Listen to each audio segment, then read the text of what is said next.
very excited because, and I just unplugged my headset there, so I'm not going to be able to hear anything for the time being. It's right there, Trevor. Yeah.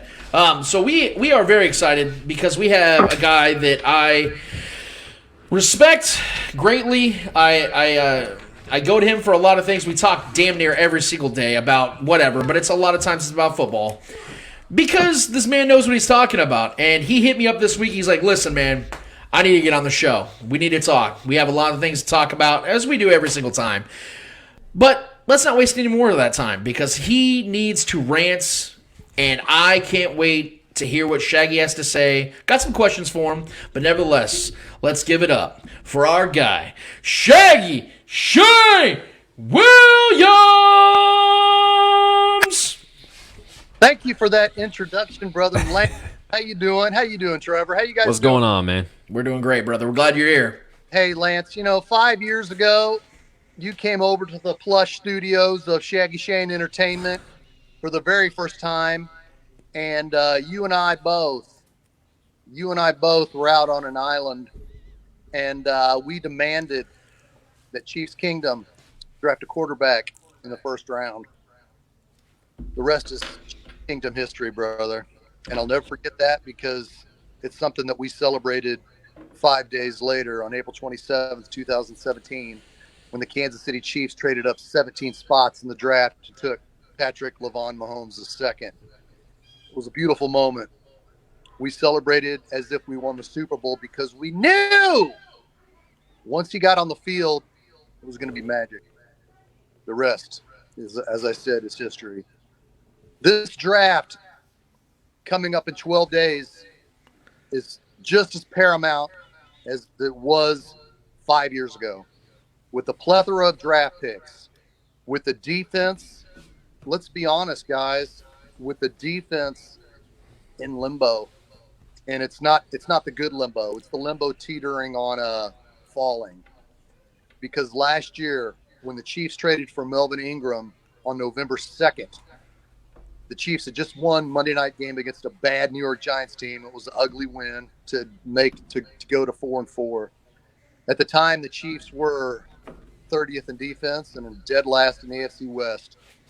Melvin Ingram alone changed the landscape of the Chiefs' defense for the 2021 season and was the spark that led the Chiefs to the AFC Championship game. True, Travis Kelce, Patrick Mahomes, Tyreek Hill, they were still great. But if the Chiefs don't make that trade for Melvin Ingram, then I don't think we're a playoff team last year. But we can delve into that. We can expand on that, and we will talk about the draft coming up, Lance. I'm honored to be on your show, brother. Yeah, absolutely. We're glad to have you because this is the perfect time to have you on because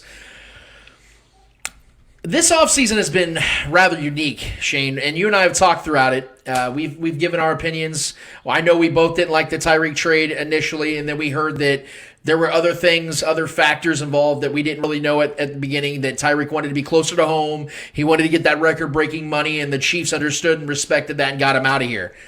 So now we look at the Chiefs and we say, okay, well, they got 5 draft picks out of him. He's a non-quarterback, so that's almost unforeseen, almost unprecedented to get that many draft picks out of a non-quarterback.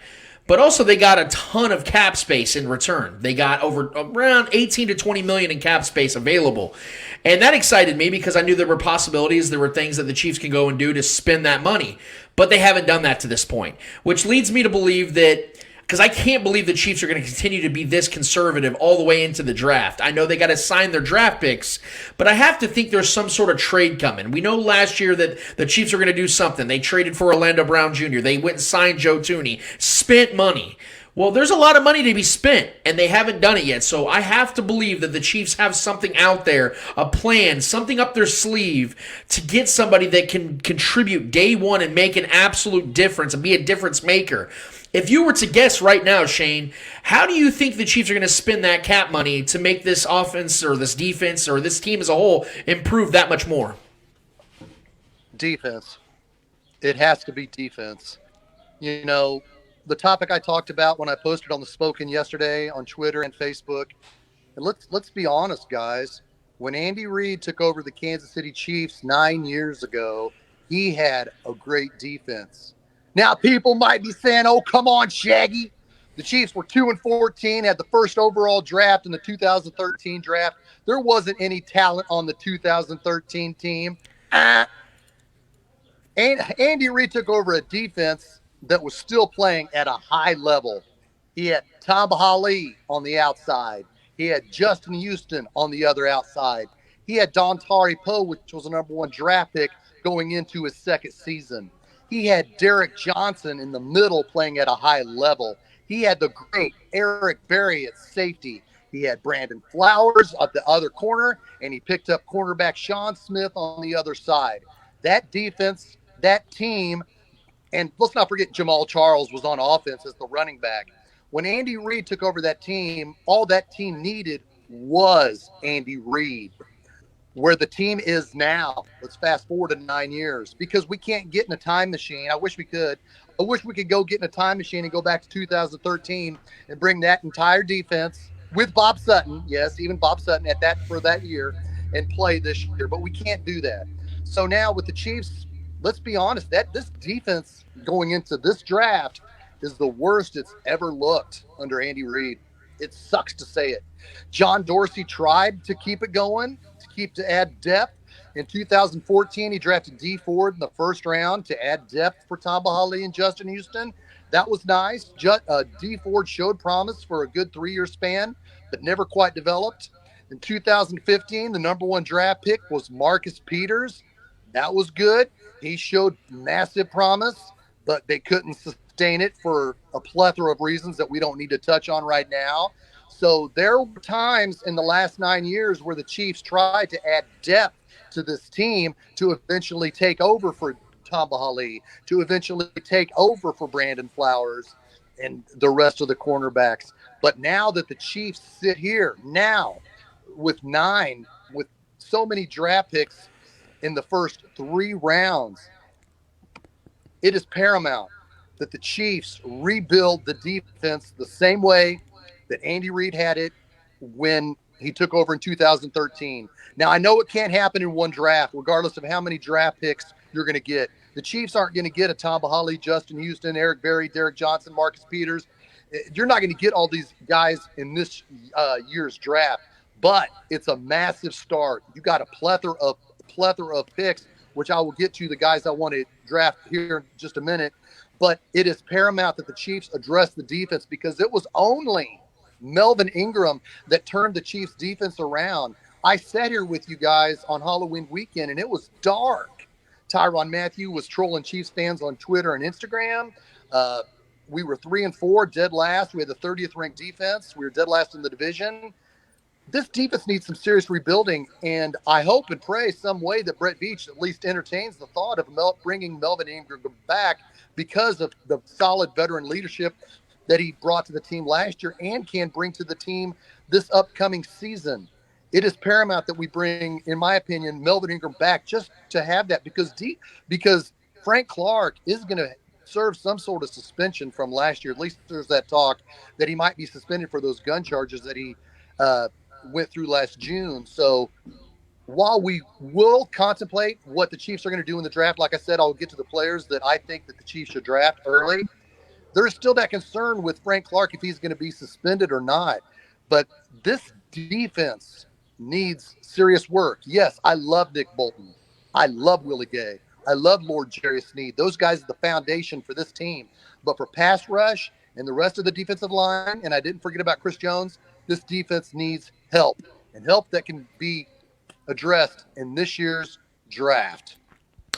Well, I'm definitely excited to find out who these players are. And I would have to believe that these are guys that are difference makers, that Brett Veach is going to be able to identify them. And the biggest reason why is what I started the show off with today about a defense based upon the metrics of what Brett Veach has done in the draft. I know that first impressions matter across the board in life, sports, everything. And his first pick as the Chiefs GM was Breeland Speaks, and that obviously was a terrible pick in hindsight. But we also know something about Brett Veach, is that he was the guy that told John Dorsey and Andy Reid, hey, Patrick Mahomes is the guy you need to get. And I believe, and I told Trevor this just a few minutes ago, that I know that John Dorsey was the one that ultimately pulled the trigger, and we give him credit for that because he did. But not only was it because of Brett Veach, the Chiefs knowing that Patrick is that guy, but I believe that if they would have fired John Dorsey a month before the draft and Brett Veach steps in, the Chiefs are still 100% drafting Patrick Mahomes. So the credit still lies in part and in a large part to Brett Veach and his homework and his recruiting and his talent assessments. So knowing what he's done, knowing that there are 8 current starters on this team that Brett Veach has drafted, along with the guys like Joe Tooney that he brought in as a free agent, trading for Orlando Brown Jr., trading for Frank Clark, going against Tyrann Mathieu in free agency, who's now no longer with the team but was a huge contributor over the last 3 years. I think it's time that we give Brett Veach, although we might critique and criticize some of the decisions he has made in the past, I think he is showing us a trajectory with his talent evaluation across the board in the draft, free agency, and in trades. This man knows what he's doing, and he's going to identify the right pieces to get them in place and help them start and be one-day contributors for the Chiefs moving forward. Exactly. Brett Veach was the man behind it. And Pat Mahomes Sr. has told us, numerous times that we've seen him off camera. Brett Veach was the man going down there. Brett Veach was the man going down to Tech for 2 years. Him and Matt Nagy both were jamming film into Andy Reid's office, making sure that he peeped it out. So definitely you give Brett Veach massive credit. Even if he did take over before the 2017 draft, yes, the Chiefs would have done whatever possible to get Patrick Mahomes. That was without question. And where, he has missed. And I think missing on Breland Speaks, I won't say that it scarred Brett Veach, but it did show some hesitancy from what he did the next season when he just said, I'm not going to try to get an outside linebacker or a defensive end or an edge rusher. I'm just going to trade my picks for Frank Clark. It worked. We got a Super Bowl. But where the Chiefs have missed in drafting edge rushers, where they missed at drafting Breland Speaks in the second round, that hurt us for now. And the year before, in the second round, the Chiefs, John Dorsey, his last draft as the Chief. In the second round, he took Tano Passanio, a developmental defensive end. And he could have drafted Alvin Kamara or Juju Smith-Schuster, but he took Tano Passanio, where the Chiefs missed in the second round at drafting defensive end. And you can even critique or debate with Justin Kane, last year's 4th-round draft pick. Are these developmental pass rushers ever going to develop? Does Brett Veach trust himself to think, okay, I can trust Spags into doing something with Tano Passanio? He's gone. Okay, Speaks is going into his second year. He's with Spagnuolo as the defensive coordinator. Can he do something? No. Justin Kane, though, he was thrown out on the field week 1 when you and I and Clay Windler from Red Tribe Cinema were at the home opener, the very first game of the season. And he was on a play where Nick Chubb just ran 22 yards right by him for a touchdown. And I looked at Clay, who was sitting to my right, and I said, Justin Kano just got right out of the way. And Clay Windler turned to me and he said, yep, bad gap discipline. Well, bad gap discipline is going to show when you're a 4th-round draft pick and you're starting week 1 as a rookie. So the Chiefs need to hit. The Chiefs hurt at missing on a second-round edge rusher and Tano Passanio, Breland Speaks. The jury's still out on Joshua Kane, though, 4th-round draft pick out of Florida State last year. But seeing the trend from Tano and Breland Speaks, I don't really trust it. And I don't know if Brett Veach trusts it either. And I hope, and like I said, I'll mention these gentlemen that I feel the Chiefs should go after to address the defensive issues. That's just how I feel. But I trust Brett Veach to make the necessary, even though he's missed on edge rushers in the draft. I'm not critical of it, but it's just something that I feel needs to be discussed. And I'm sure Brett Veach understands critiquing and discussing his drafting of edge rushers as well. Well, I'm on pins and needles here. I got to hear these names. Shane, who do you think the Chiefs need to come and bring them in and be the guys to help us? Because I'm waiting, man. I'm here biting my fingernails. Okay, here's the deal. Everybody wants to trade this, that, and the other for draft picks. Trade up for wide receivers. Let's stay home. Let's stay at 29 and 30. with the 2 first-round picks, and let's stay with the 2 second-round picks. You can revamp your defense. With the 29th pick, I got the Chiefs taking Boye Mafe, defensive end out of Minnesota. The kid's freaking raw. He's not raw. He's definitely an upgrade over Tano Pascal and Breland Speaks. He's got a good motor. He can get after it. With the second pick, follow me here, of the first round, the Chiefs should take outside linebacker Nakobe Dean out of Georgia. The kid is a freaking winner. He's hungry. He's got a strong motor. You may say outside linebacker, we already have Willie Gay and Nick Bolton. You get Nakobe Dean with the second pick of the first round. You can re-sign Melvin Ingram. Nakobe Dean can freaking take the place of Anthony Hitchens, and you will have a freaking monster defense a monster middle linebacker set that I would put on potential on paper to put with the 2002 Tampa Bay Buccaneers, all Sherman Singleton, Shelton Quarles, and the Hall of Famer himself, Derek Brooks. I love Nakobe Dean out of Georgia and Boye Mafe with the first round. Go look up those 2 gentlemen. And in the second round, you get your cornerback, Jalen Armour out of Alabama. The kid's got a good size. He's a stud corner. And with the second one, get another corner. Get Martin Emerson out of Mississippi State. The kid's another corner. You could get a great defense, bring back Melvin Ingram, 2 solid cornerbacks in just the first 2 rounds alone. You can address wide receiver in the 3rd round and 4th because you got those picks. You can make it happen. I hope and pray that the Chiefs defense or the Chiefs go that way to address their defense, because we need those picks to play and stay. We were blessed. Think about it, guys. We were blessed that we had Justin Houston just for 8 solid seasons. We were blessed to have Tamba Hali for 16 seasons. We were blessed to have Derek Johnson play for 17 seasons. These guys played for us for such a long time, and they played at a level to where we didn't draft for their replacements per se early. I know it'd be a dream scenario to have anybody come in and play at such a high level like Tamba Hali, Derek Johnson, Justin Houston, but the defense where it stands in 2022 needs to be addressed. And if you address it with those 4 players on defense, stay where you're at. You can get your wide receivers later. You can make it happen with rebuilding the defense. There's nothing wrong with rebuilding the defense. It's bare. The shelves are bare on the defense, guys. We love Patrick Mahomes. We love the highlight. And I understand everybody wants Jameson Williams. I understand people want George Pickens at wide receiver. Those guys are great. But we got to remember, has Patrick Mahomes, has he dropped off with the plays of all the safeties playing back? There's still some concern. Is Patrick Mahomes the greatest quarterback in the NFL right now? Yes. But there's still some concern of, well, if they drop all the safeties back, has Patrick Mahomes figured out how to beat that scheme? I think he's going to use this off season to get better at that, but we need defense.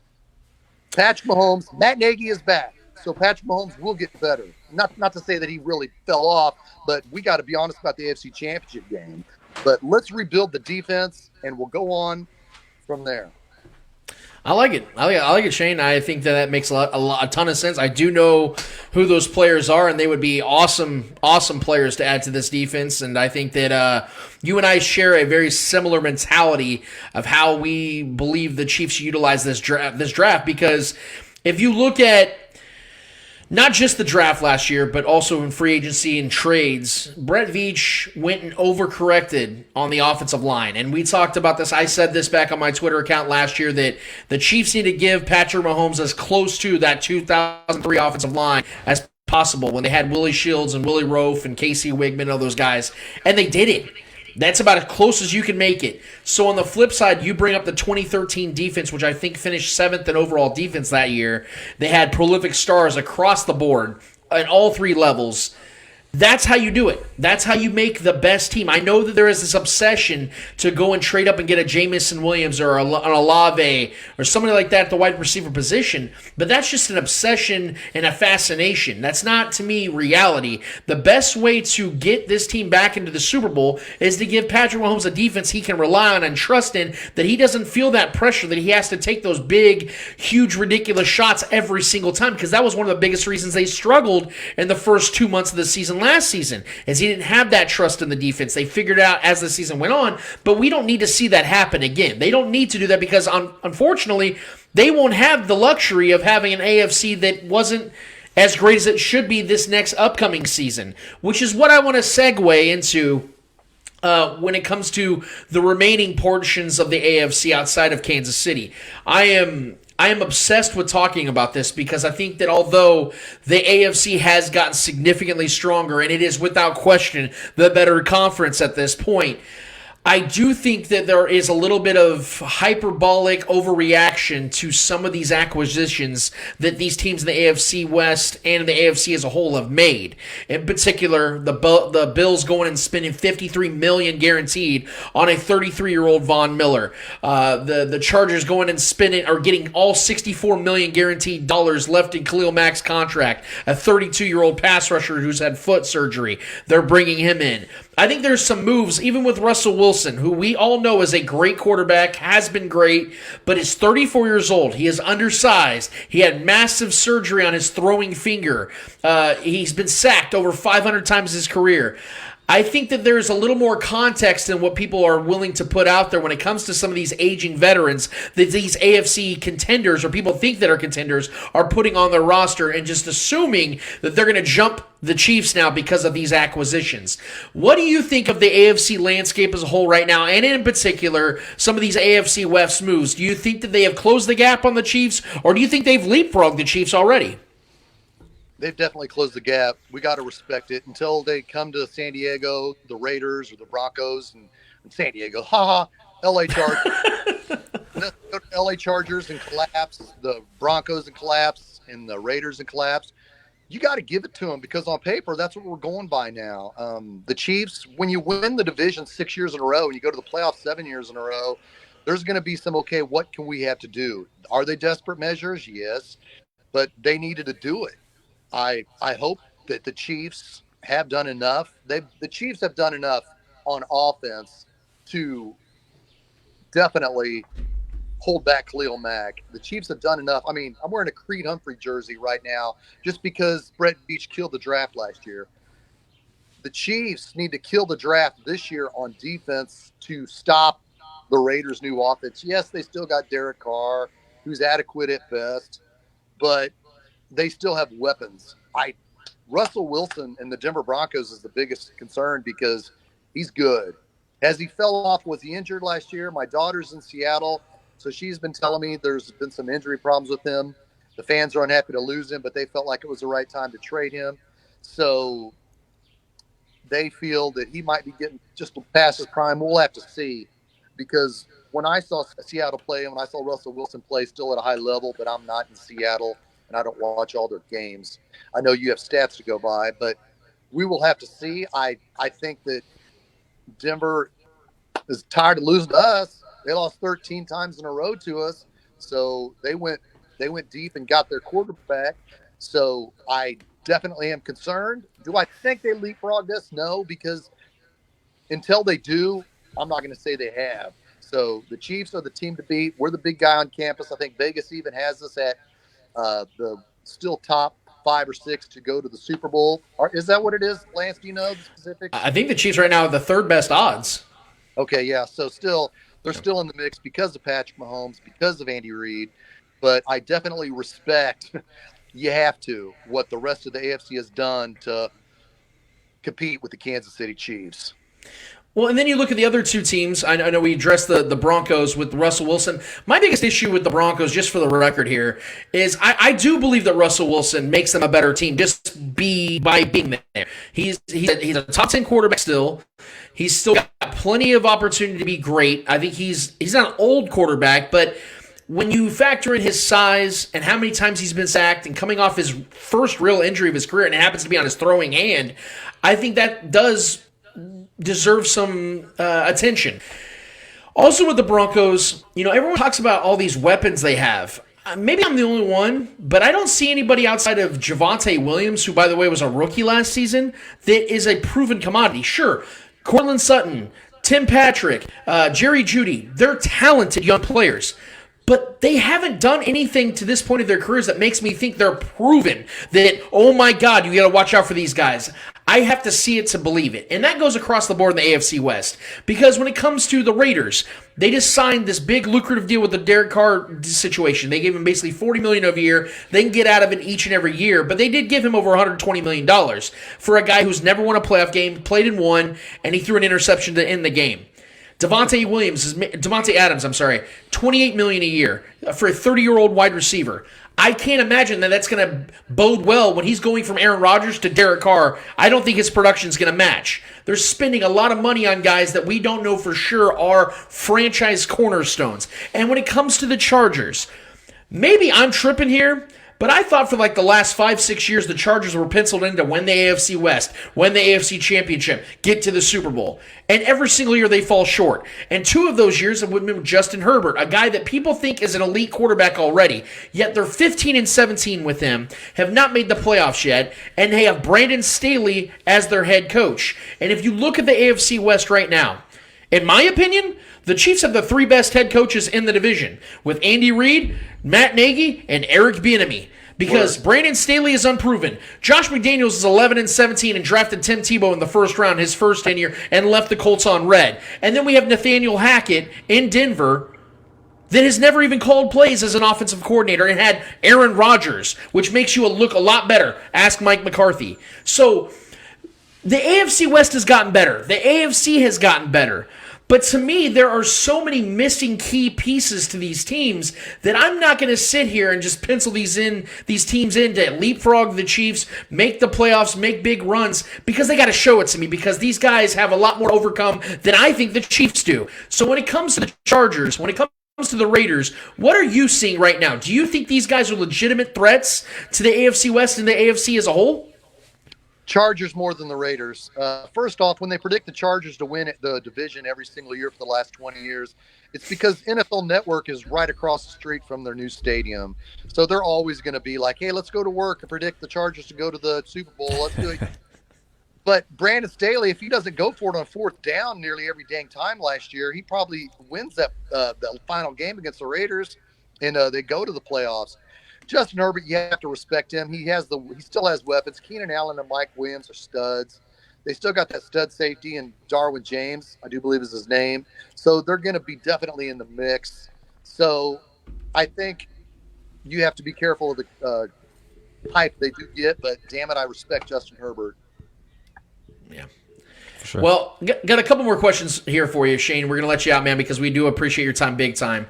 When it comes to, I don't know if you read the article yet from Sam McDowell from the Star when it came to Tyrann Mathieu and his conversation with him and breaking down everything from Tyrann Mathieu's childhood until right now, as he's still currently sitting as a free agent in the NFL, which is something I did not foresee. I thought he was going to be here in Kansas City for at least a couple more years. We obviously saw that the Chiefs wanted to move on, sign Justin Reed, and then Tyrann Mathieu comes out and says that he more than likely would have signed that contract that the Chiefs gave Justin Reed, which is essentially 3 years, $30 million.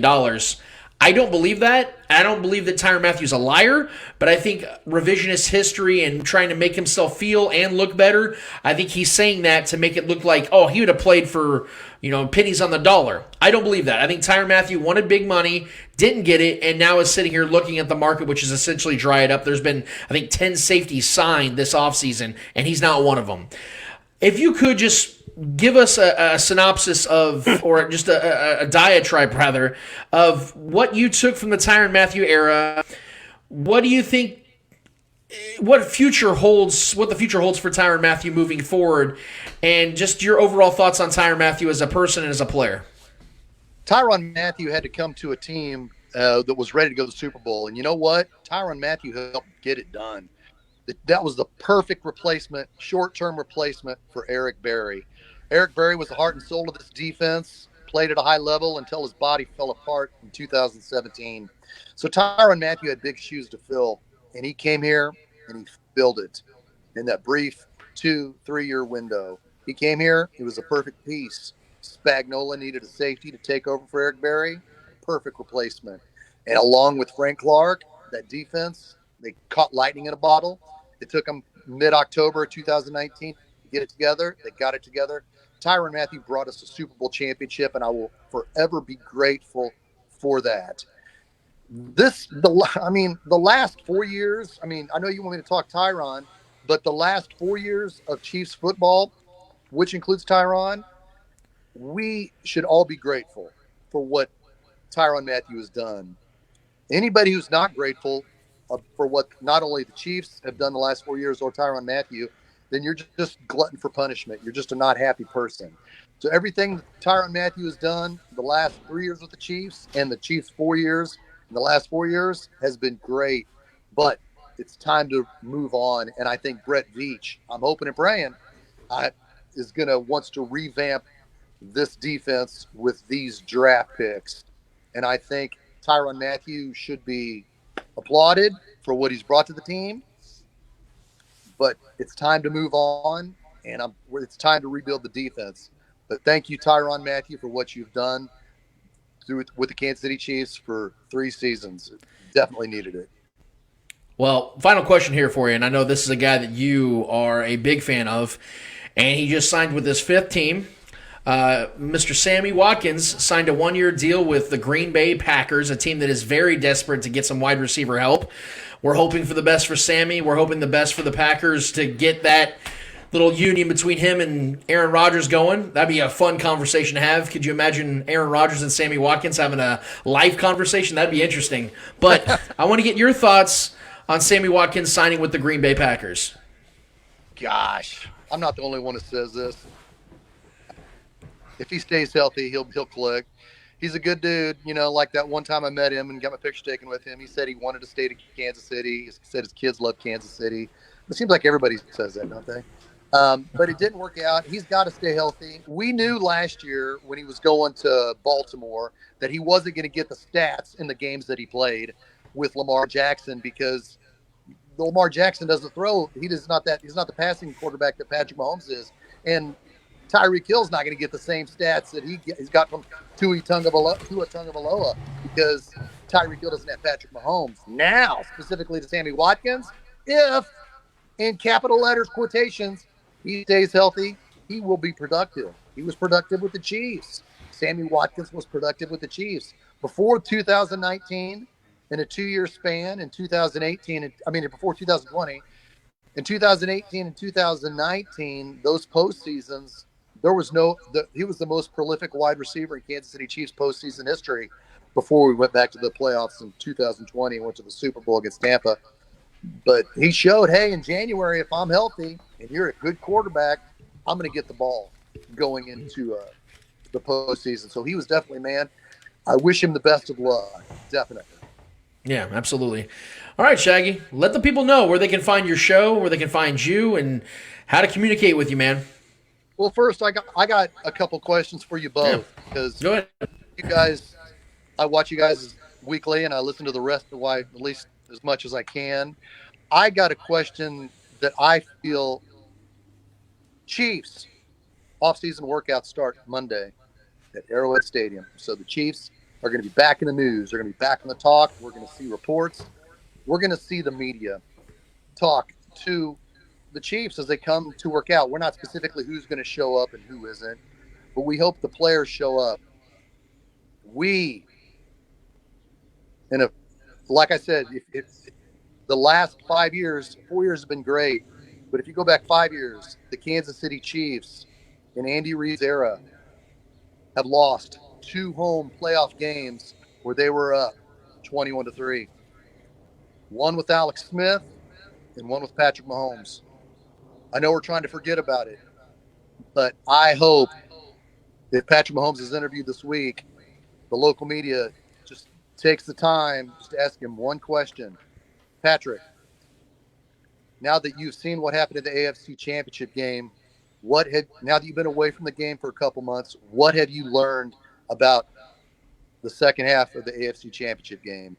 And if I could ask you both, and I'll start with you, Trevor, what confidence do you have, not just because of his greatness before the AFC Championship game, what confidence do you have in Andy Reid, Matt Nagy to work with what happened specifically to Patrick Mahomes in the second half? How confident are you going into this season and what he can overcome?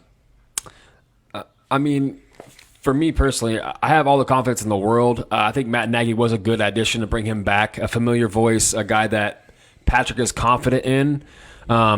My confidence relies within Patrick Mahomes, though. I think we started to see the evolution of him kind of reeling in his game a little bit, but it did come back to bite him because he wasn't there completely yet. And with that game against Cincy, it was unforgivable. That's an unforgivable moment in Patrick Mahomes' career, and that's gonna linger with us until he heals that. And we've talked about this on the show before, and this was my number one biggest concern of this offseason was Patrick Mahomes' mental state and how he rebounds and responds to that. Not only the criticism of what he was taking, whether it's jokes at the ESPYs or all the national talking heads that are talking about Patrick Mahomes has fallen off and this might be the beginning of the end for Patrick Mahomes and blah, blah, blah. I don't believe that. I think he's the truth. I think he's the best quarterback talent in this league. But he's going to have to go out there and show that. He's going to have to go out there and remind some people, because we have very short attention spans. We like to let guys, be the best in the league and then immediately be the worst in the league, within a nightly basis sometimes. Very overreactionary. I don't think he's that way, though. I think Patrick Mahomes is an amnesia type of guy that goes out there and he's going to go out there and do what he does regardless of what anybody thinks or says. And I think that's what's so attractive to him from Andy Reid's standpoint is he has a guy that's going to go out there and sling that rock and is going to try to make the best play every single play. And I'm expecting Patrick Mahomes to be Patrick Mahomes this season. And I fully expect, there is a scenario where this could definitely affect Patrick Mahomes and this could linger for the remainder of this season. Who knows how long, but I don't think that's the reality of the situation. I think Patrick Mahomes is one of those guys that's going to go out there and just be great every single time. He's going to have his moments. He's going to have his stumbles like we saw, but I'm fully on board with the idea that Patrick Mahomes is going to go out there. And Nagy being back is a good, like I said, a familiar voice for him to kind of comfort him. Not that he needs to be coddled. He needs to be critical of himself, and people need to be critical of him in moments that he's let us down and he's let himself down. But I fully expect this Chiefs team, maybe not this season, to be what we expect them to be moving forward, but this could be a pivotal season, obviously with all the picks and then the new faces that are going to possibly be here, and familiar faces that are not here anymore. This is a big pivotal move in Patrick Mahomes' career to see what he can do. That's kind of been the storyline. Without Tyreek being here, is Patrick Mahomes going to be exposed? Blah blah blah. I'm not on that. I'm not in that boat at all. We know who Patrick Mahomes is, and I fully expect Patrick Mahomes to go out there and be himself, and that's the best quarterback in the NFL. The last week of February, for episode 156, we had Patrick's father, Pat Mahomes Sr., on our show, and this is something that we talked about very specifically. And I remember Pat said something to me that I felt that I already knew, but I needed to hear it. And hearing it from his father really gave me a lot of peace, a lot of solace, and quite frankly, a lot of confidence in what we're going to see moving forward from Patrick Mahomes after such an abrupt and, quite frankly, devastatingly frustrating collapse in the AFC Championship. He said that Patrick... when it comes to Patrick and his competitiveness and what matters to him, losses hurt him more and drive him and motivate him more than wins feel good and drive him and motivate him. Which means that the obsession of not losing is more important to Patrick than actually going out and winning. Now, winning is his most important goal because obviously if you ain't losing, you're winning. But the feeling he got and experienced in that 2018 AFC Championship loss, the feeling he had in the 2020 Super Bowl loss, the feeling that he had in that 2021 AFC Championship loss is what's going to drive Patrick to be greater than what we've even seen to this point. Now, statistically, it's going to be very consistent because I think Patrick's one of those guys that's going to throw between 4,500 to 5,000 yards a season, 35 to 50 touchdowns a season. Those are just going to be a given because he's just that great, and Andy Reid knows how to write up and draw up great plays. Matt Nagy coming back, EB still being in the equation. Those are going to be offenses that are going to still have big numbers. But I'm talking about things like that not happening again. Because the greatest of the greats have had collapses like that. We've seen Tom Brady have 4 or 5 collapses very similar to that. He had a losing record to Peyton Manning in the AFC championships they faced, which was, by the way, 4 times, and he went 1-3 against them. So even with the expectations we have and the comparisons we make, I don't think we've even seen the best version of Patrick. I know that's easy for me to say, but I'm not even talking in a statistical sense. I'm talking about in a mental sense because I think this type of loss, although it's never acceptable, it's nothing that we ever want to relish and think about and dwindle on. It's something that Patrick Mahomes will. It's something he's going to think about. It's something he's going to obsess over. Because you think it hurts us? Imagine how it makes him feel knowing that he was one of the catalysts for it occurring. So trust me when I say, and I feel very confident in saying it, we're going to see a better Patrick Mahomes because of that game specifically. Because we saw that guy at the tail end of last season and in the playoffs last season before that second half play at an historic level. Before that second half, Patrick Mahomes had more touchdowns in that playoff run than Tom Brady has ever had in any playoff run of his career. That's historic. And that guy's going to build upon that loss, that collapse, because he's the type of guy that doesn't accept defeat. He uses it as fuel and motivation. So to answer your question as soundly and as efficiently as I can, Shane, I think you're going to see a very open and honest Patrick Mahomes in his opening pressers in practice. He's going to own up to everything that took place because he knows he's the leader. And as time goes on, as specific as it is now with Tyreek Hill and Tyrann Mathieu and other guys that even predate Patrick Mahomes in Kansas City, he knows this is becoming more and more his team as the older he gets, which means more onus and responsibility is on his shoulders, and he's the kind of guy that can carry that load. Amen. I'm glad you answered that question. And the reason why I specifically asked you about that question is after every playoff loss, it's what we do, going back to 1990. I'm not going to go back to 1990 and every playoff loss, but just specifically of late, when the Chiefs lost to the Super Bowl, we thought we knew the problem. Oh, man. Problem that game is our offensive line. Creed Humphrey, the rest of the second-round draft pick, Nick Bolton. The Chiefs as a whole, the entire organization addressed why they lost that playoff loss. In 2018, when we lost, why did we lose? D. Ford, Bob Sutton, they addressed it. So, and I don't need to go back for other playoff losses. You see why and how they were addressed. And when we look at the playoff loss 2 months ago, we know how it happened. I wanted to get your feelings on it. I love what you guys had to say, and I want to thank you for it. And I will be back here on the Shaggy Shane Kansas City Chiefs show 2 weeks from today, breaking down the 2022 draft. You can find me on Twitter. I don't tweet much. I just tweet now and then. But you can find me at Twitter at Shaggy Shane KC. You can find me on YouTube. Just search Shaggy Shane Chiefs. I want to thank you guys for having me on your show. It's been a blast. And but you want to know my last thing I'm going to say, Lance and Trevor? This is the most important thing because I feel it in my gut. Everything I just said, I hope happens with the guys we pick. I predict sometime between next Thursday and Monday before the draft, Brett Veach will trade his first and second round draft pick for either DK Metcalf or Deebo Samuel. Do I want it to happen?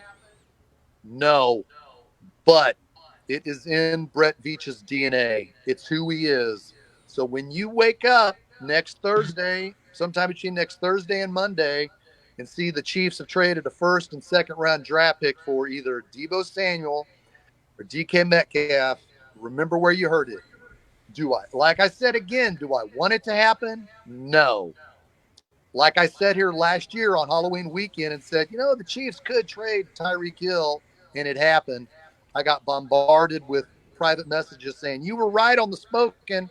I heard you on the spoken saying the Chiefs could trade Tyreek Hill in the offseason, and it happened. I had to reply, I didn't want it to happen. I just said it could happen. My prediction, I don't have a source. You know I don't have a source. It's just in Brett Veach's DNA because last year on Friday, Brett Veach went to the press conference and did a big press conference saying, yeah, we're going to do this. We're going to do that. We got a lot of draft capital. We can do this. After that press conference with the media, 1 hour later, the Chiefs traded for the left tackle they needed, Orlando Brown. I predict the Chiefs will trade for Deebo Samuel or DK Metcalf. If it doesn't happen, it doesn't happen, but I think it will. And with that, I'm out of here, guys. I love you. You dropping the mic. Thanks, brother. Yeah, we love you, Shane. Love you too, man. Thanks, Trevor. Thanks, Lance. Yes, sir. No problem, man. Thank you so much for being here. Man, he dropped the mic on that one. That was, let's make sure we unmute that. Yeah.